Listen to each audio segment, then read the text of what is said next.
One of the most constant things on earth today is change. Now, you see, change is inevitable.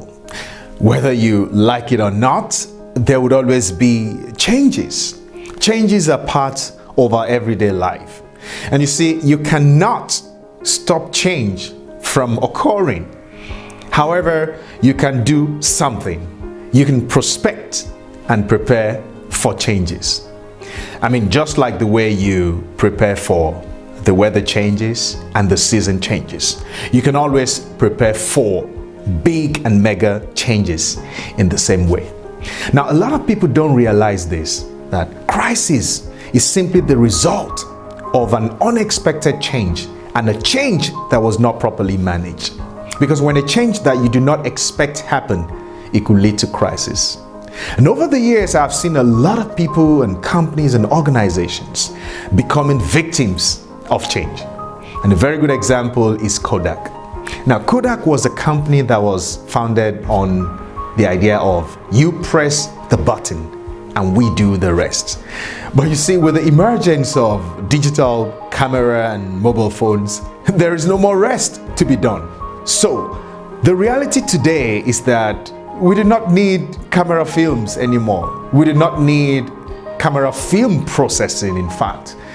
We don't even need cameras as it may be.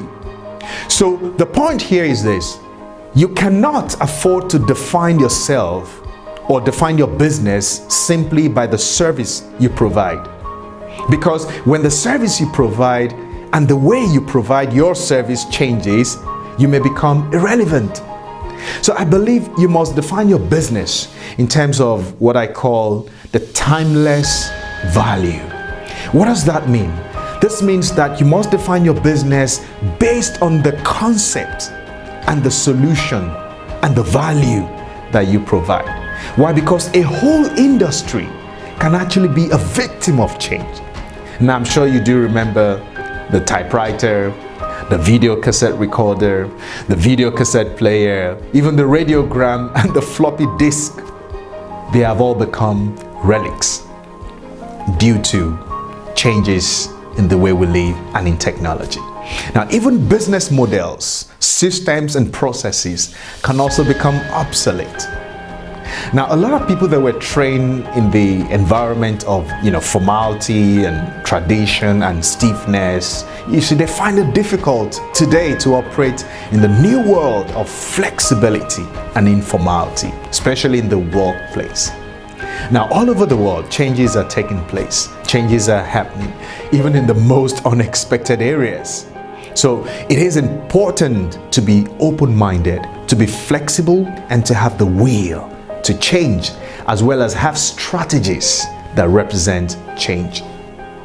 You see, as change is happening everywhere, those who will succeed and those who will survive will definitely be those who can ride on the waves of change. And that's why I want to say to you today, there is no point executing new ideas on old strategies. Otherwise, you will become like a train. You will become like a new train running on an old track. So, it's time to be a master of change.